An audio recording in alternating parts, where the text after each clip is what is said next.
Pemirsa, Anda kembali dalam Kominfo Newsroom. Pemerintah kembali membuka kesempatan bagi para guru dan nakes untuk menjadi aparatur sipil negara pegawai pemerintah dengan perjanjian kerja. Pelaksana tugas Dirjen Guru dan Tenaga Kependidikan Kemendikbudristek, Nunuk Suryani mengatakan, seleksi pegawai pemerintah dengan perjanjian kerja guru 2022 akan mendahulukan pelamar prioritas.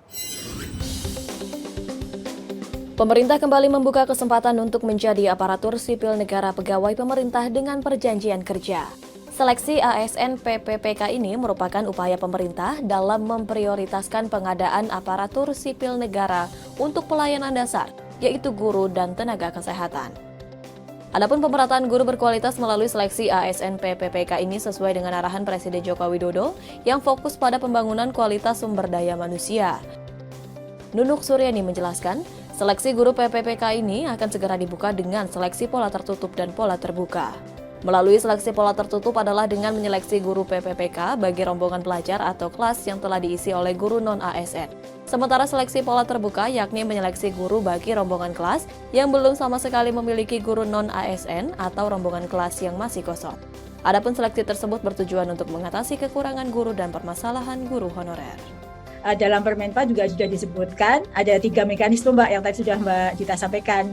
Yang 193.000 itu yang sudah lulus PG, mereka lah yang bisa disebut sebagai pelamar prioritas 1. Siapa saja mereka? Jadi guru itu adalah guru yang sudah lolos PG atau ambang batas tahun 2021 yang terdiri dari THK 2, guru sekolah negeri, bisa juga dari lulusan PPG dan juga ada juga guru tes. Diperuntukkan bagi guru yang sudah ada di Dapodik 3 tahun. Jadi gurunya adalah yang ada di Dapodik 3 tahun, itu boleh ikut. Sedangkan yang terbuka tadi ya, itu tadi seleksi tes, siapa saja yang boleh ikut, ya mereka adalah guru honorer. Yang kurang dari 3 tahun di sekolah negeri, lulusan PPG maupun guru yang ada di Dapodik, yaitu guru swasta.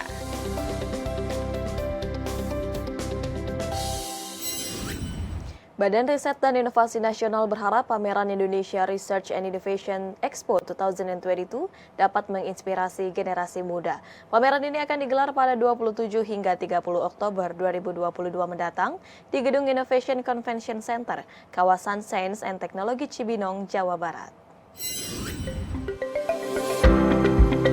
Kepala Badan Riset dan Inovasi Nasional Laksana Tri Handoko mengatakan pihaknya mendukung penuh acara Indonesia Research and Innovation Expo atau INARI 2022 sebagai ruang ekspresi para periset dan inovator seluruh Indonesia. INARI merupakan ajang tahunan yang bertujuan menjadi etalase kemajuan riset dan inovasi teknologi di Indonesia, khususnya yang telah berhasil memberikan kontribusi bagi masyarakat dan negara Indonesia. Kepala BRIN Laksana mengatakan tidak hanya periset BRIN saja yang menampilkan inovasi teknologi, tetapi juga karya ilmiah remaja dan pameran inovasi dari luar negeri. Hal ini diharapkan bisa menjadi ekspos bagi Indonesia ke negara sahabat, khususnya anggota G20.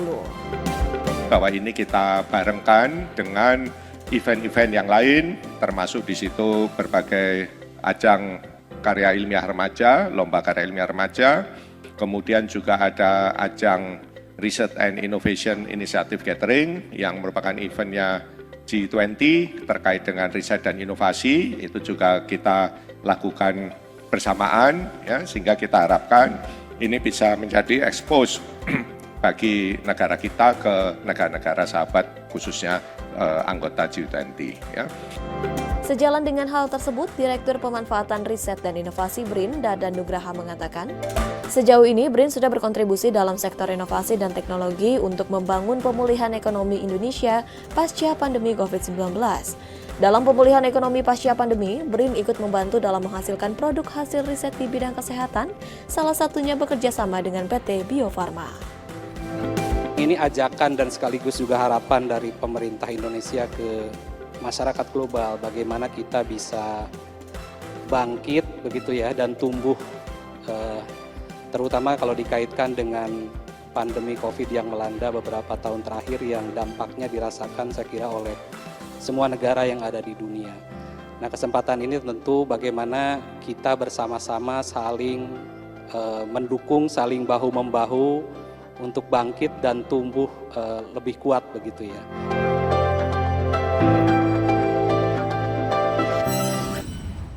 Badan Pengawas Pemilihan Umum Republik Indonesia meluncurkan aplikasi elektronik pejabat pengelola informasi dan dokumentasi.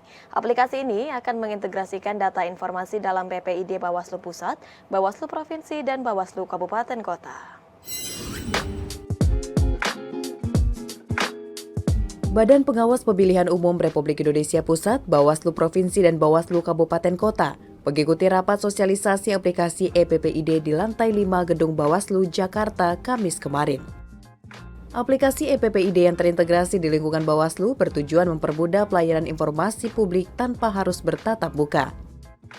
Sejumlah fitur dalam aplikasi EPPID yaitu daftar informasi publik, profil Bawaslu, pengajuan permohonan informasi, pengajuan keberatan, survei, regulasi, dan standar layanan. Tersedianya fitur-fitur tersebut menjadi komitmen besar Bawaslu terhadap implementasi keterbukaan informasi publik yang menyesuaikan perkembangan teknologi. Yang pertama tentu adalah adanya akuntabilitas dalam hal penyelenggaraan negara. Yang kedua adanya transparansi, dan yang ketiga tentu adanya partisipasi publik. Nah, kalau 3 indikator yang sangat fundamental ini tidak kita lakukan dengan semaksimal mungkin, maka mungkin indikator demokrasi itu bisa jadi sesuatu yang kurang, yang mungkin ini yang perlu kita tingkatkan. Nah, bagaimana caranya kita meningkatkan partisipasi masyarakat, terutama nanti di dalam pemilu kan? Bagaimana kita mendorong agar masyarakat itu aktif menggunakan hak pilihnya, bagaimana masyarakat aktif berpartisipasi di dalam melakukan pengawasan dan sebagainya. Tentu hal ini dimulai dari kita dulu, dimulai dari penyelenggara dan pengawas pemilu baik dari pusat sampai ke daerah, sehingga mendorong partisipasi masyarakat untuk aktif ya bersama dengan kita melakukan sebuah pengawasan pemilu. Tanpa dari kita memulai, mana mungkin masyarakat kita berani ataupun berpartisipasi untuk aktif di dalam penyelenggaraan pemilu.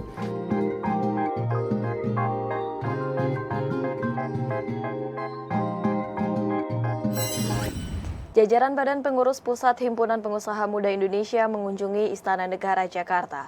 Dalam kesempatan tersebut, Ketua Panitia Pelaksana Munas ke-17 HIPMI Dede Indra Permana mengungkapkan, Ketua HIPMI terpilih akan menghadapi tantangan berat karena kondisi ekonomi yang serba tidak pasti. Presiden Republik Indonesia Joko Widodo menerima kunjungan Badan Pusat Pengurus Himpunan Pengusaha Muda Indonesia atau BPP HIPMI di Istana Presiden Jakarta, Kamis 22 September 2022. Dalam kunjungan tersebut, BPP HIPMI menyampaikan laporan terkait persiapan penyelenggaraan Musyawarah Nasional atau Munas ke-17 HIPMI, sekaligus pemilihan Ketua Umum. Dalam kunjungan tersebut, BPP HIPMI juga memperkenalkan seluruh calon ketua HIPMI. Munas HIPMI tersebut akan dilaksanakan pada bulan Desember 2022 mendatang dan direncanakan Presiden Joko Widodo akan ikut hadir dalam Munas HIPMI tersebut. Presiden juga berpesan kepada para calon ketua umum untuk berkompetisi, anak-anak muda harus mampu bersaing menghadapi semua tantangan yang ada. Ketua Panitia Pengarah Munas ke-17 HIPMI Dede Indra Permana mengungkapkan, calon ketua umum nantinya diharapkan dapat membantu pemerintah untuk menopang perekonomian yang ada, khususnya sekarang ini dengan menghadapi tantangan ekonomi yang secara global menurun. Insya Allah Munas akan dilaksanakan bulan Desember, pelaksanaannya nanti kita konsultasikan juga dengan Dewan Pembina yang lain. Ada beberapa gambaran mengenai tempat Munas, dan tahapan hari ini maupun berikutnya kita laksanakan kuliah umum. Pesan dari Bapak Presiden tadi, para calon ketua umum berkompetisi, anak muda harus bisa bersaing menghadapi semua tantangan yang ada, sehingga nanti kita masing-masing dari SC akan menyiapkan penyelenggaraan Munas sebaik-baiknya dan senetral-netralnya.